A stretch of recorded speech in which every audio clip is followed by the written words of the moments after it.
तुम्हा सगळ्यांना जय बाळूमामा. तर आजच्या व्हिडिओमध्ये मी तुम्हाला माझ्या आयुष्यातला मामासेवेतला अनुभव मी तुम्हाला सांगते. बघा, आयुष्यात एक वेळ माझ्यावर अशी होती, की माझं शरीर मला बिलकुल साथ देत नव्हतं, बिलकुल. मी खूप दवाखाना केले. मी जगण्या-मरणाच्या वाटेवर होते. माझ्यासाठी आयुष्य हे शून्य झालं होतं आणि मला वाटलं, की बाबा मी एवढी आयुष्यामध्ये स्वामींची सेवा केली, बाळूमामाची सेवा केली आणि माझ्या नशिबाला हे काय आलं? तर असं झालं होतं, की माझ्या पोटामध्ये जे आतडे आहेत, हे पूर्णपणे त्याला जखमा झाल्या होत्या, दुःख झाले होते आणि त्यातलं जे घाण पाणी निघून ते पूर्ण आतडे हे नासून गेलेले होते. आणि हा आजार माझा पूर्णपणे कॅन्सरच्या दिशेने जात होता आणि अर्थातच तो कॅन्सरची जागा घेत होता, असं म्हणायला हरकत नाही. आणि ज्यावेळेस मला डॉक्टरनी असं सांगितलं, की तुम्हाला एक लहान मुलगी आहे आणि तुमचा हा आजार कॅन्सरच्या दिशेने वाटचाल करत आहे, त्यावेळेस मी खूप नाराज झाले, मी खूप रडले.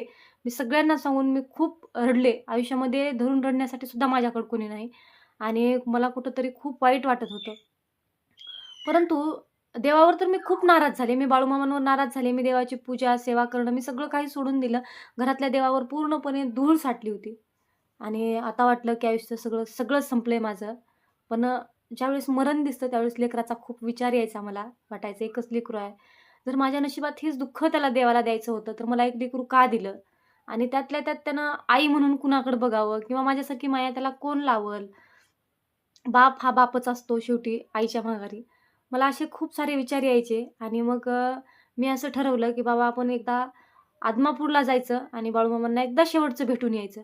मग मरण आलं तरीही काही नाही, मरायचं. का तर मी पूर्णपणे गुडघे हे टेकवलेले होते. सगळं माझं संपलेलं होतं. बघा, मी जीवन तर जगत होते, परंतु मी पूर्णपणे मरून गेलेली होती. आणि अशा वेळेमध्ये आणि त्यातल्या त्यात आमची वारीसुद्धा बाळूमामांची जवळ आलेली होती. आम्ही बाळूमामांची नित्यनेमाने वर्षातून 1 वेळा गुढीपाडव्याच्या वेळेस आम्ही वारी करतो. तर वारीसुद्धा जवळ आलेली होती आणि मला असं वाटलं, की आपण बाळूमामाला 1-2 महिन्यावर वारी होती आणि त्या वारीसोबतच आपण बाळूमामांची एकदा भेट घेऊन यायची. त्यांना मनापासून सांगायचं, की जे काही आपलं नातं होतं ते संपलं आणि जे काही असेल माझ्या आयुष्यामध्ये, ते मला त्रास होण्याच्या अगोदर, मी कुठल्याही प्रकारच्या त्रासाला बळी पडण्याच्या अगोदर माझे डोळे मिटा, असं मलाच मामाला भरभरून सांगायचं होतं. का तर माझ्या देवावर सुद्धा विश्वास नव्हता, अपेक्षा नव्हती. परंतु आपण जसं म्हणतो, जसं माझं एक लेकरू पाठीमागं होतं, त्याच्यासाठी माझी ओढ होती, तसं देवासाठी माझ्या मनात कुठेतरी ओढ होती. तर बघा, असं म्हणतात, की जीवनाच्या शेवटच्या क्षणीसुद्धा हा चमत्कार होऊ शकतो आणि असंच माझ्यासोबत काहीतरी झालं आणि मी ठरवलं, की मी बाळूमामांना जाईन. मी त्यांना शेवटचं सांगेन आणि मी मरण्यासाठी तर मी खूप सज्ज झालेली होती. का तर आता खूप कंटाळा आला होता.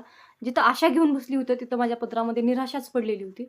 म्हणून आता काय करायचं? मेलेलंच बरं असं वाटायचं. एक वेळ अशी वाटायची, की देव मरण देण्यापेक्षा हातानेच काहीतरी करून मेलेलं बरं. का तर जो काही मला त्रास होत होता, तो सहन होत नव्हता. म्हणजे पोटातला आतडे नसणं किंवा हे ते होणं म्हटलं तर ही काही साधी सोपी गोष्ट नाही आणि सिटी स्कॅन झालं, त्याचबरोबर सोनोग्राफीसुद्धा करून बघितली.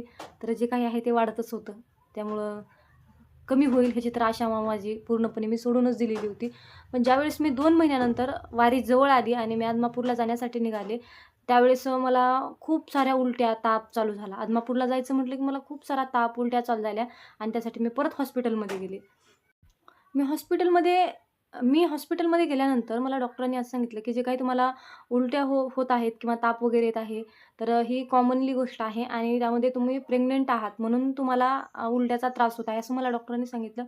परंतु मी अशी अशक्य झाले, की बाबा हे अशक्य, हे शक्य कसं झालं? जिथं डॉक्टरांनी माझ्या पोटातील पिशवी काढायला सांगितलेली होती, जिथं पिशवीला पूर्णपणे छिद्र पडली होती आणि त्या पिशवीतून पाणी गळून त्या पिशवीचं तोंड असं एकदम चिपकून गेलं होतं. जिथं पिशवी व्यवस्थित होती, तिथं अगदी चुरगुळाहून एकदम छोटीशी होऊन गेली होती आणि हे माझ्यासोबत कसं झालं? इथं मला कुठेतरी जागरूकता निर्माण झाली, देवाबद्दल भावना निर्माण झाली आणि हे कसं काय शक्य झालं? परंतु जी माझ्या पोटामध्ये ॲसिड जमा व्हायचं, ॲसिड साठायचं आणि ते ॲसिड आतड्यावर जायचं. त्यामुळे आतडे हे जास्त प्रमाणामध्ये नासत होते. परंतु जी काही ॲसिड आहे, ते ॲसिड माझं उलटीमार्फत बाहेर यायला लागलं. ज्यावेळेस मला उलट्या चालू झाल्या, त्यावेळेस ते ॲसिड माझं उलटीच्या माध्यमातून ते बाहेर पडू लागलं आणि तिथूनच माझं शरीरामध्ये जे काही ॲसिड बनत होतं, ते ॲसिड बनलेलं बाहेर पडलं आणि जेव्हा ते ॲसिड बनणं थांबलं, त्यावेळेस माझा जो काही आजार आहे, तो सुद्धा नसलेले आतडे हे व्यवस्थित झाले आणि त्यातल्या त्यात मी आणखीन काही देवाची सेवा केली आणि त्यातूनच मला तो अनुभव आला असं म्हणायला हरकत नाही. तर आजच्या दिवशी, आजच्या घडीला जो काही आजार आहे, तो पूर्णपणे दबलेला आहे. 90% त्याने त्याचं रूप हे काढून घेतलेलं आहे. 10% आहे. त्यातल्या त्यात आणखीन डिलिव्हरी झाल्यानंतर समजेल, की हा आजार आपल्याला कितपत राहिलेला आहे आणि कितपत संपलेला आहे. तर सांगायचं झालं तर सध्या जनरेशनला 7वा 8वा महिना चालू आहे आणि 8वा महिना चालू असताना सुद्धा डॉक्टरनी आणखीन एक रिस्क आपल्याला सांगितलेली आहे, की बाळ हे अपंगसुद्धा असू शकतं का तर या अवस्थेमध्ये. तर सो माझा पूर्ण विश्वास आपल्या मामांवर आहे. जे काही करायचं आहे ते बाळूमामा नक्कीच चांगलंच करणार आहेत. माझ्यासाठी काय चांगलं आहे, काय वाईट आहे हे त्यांना माहीत आहे. बघा, ज्यावेळेस आयुष्यामध्ये संकटं येतात, वादळं फिरतात, त्यावेळेस मी पूर्णपणे गुडघे टेकते. का तर सहारा नावाचा अर्थच माझ्याकडे नाही, सहाराच नाही. त्यामुळे पटकन माझे गुडघे टेकतात. शक्य होईल तेवढं तर मी पेलण्याचा प्रयत्न करते, परंतु नाही शक्य होत मला. मी गुडघे टेकवते. मला असं वाटतं, की मी सरळ-सरळ मी देवाच्या भेटीला जावं आणि एकदा त्याला धरून कवठाळून रडावं आणि उगाच जीवनाचा त्याग करावा, असं मला वाटतं. सो ही प्रत्येकाचीच सवय असते, मानसिकता असते. का तर आयुष्यामध्ये टेन्शन, सतत डिप्रेशन, राग, वैताग, संकट याला माणूस खूप आणि जबाबदारी याला माणूस खूप कंटाळून जातो, वैतागून जातो. त्यातल्या त्यात जर माणसाचं आरोग्यानं साथ दिली, तर माणूस हा मेहनत करून सुद्धा खाऊ शकतो. परंतु शरीरच साथ देत नसेल, तर तो कामही कसा करू शकेल? आणि त्यातल्या त्यात दवाखान्यात सुद्धा भर तो कसा भरू शकेल? दवाखान्यात जर गेलं, 8,000-10,000 रुपये आरामशीर एका ट्रिपला घेऊन जावेच लागतात. हे तुम्हा सगळ्यांचा अनुभवच असेल. तर असा मामांचा हा अनुभव आहे. हा अनुभव तुम्हाला कसा वाटला मला कमेंट करून नक्की सांगा. असे तुम्हाला अनुभव आवडत असतील तर मला सांगा. मी आणखीन माझ्या आयुष्यामध्ये खूप सारे अनुभव आहेत ते तुमच्यासोबत शेअर करेल. मग जय बाळूमामा. श्री स्वामी समर्थ.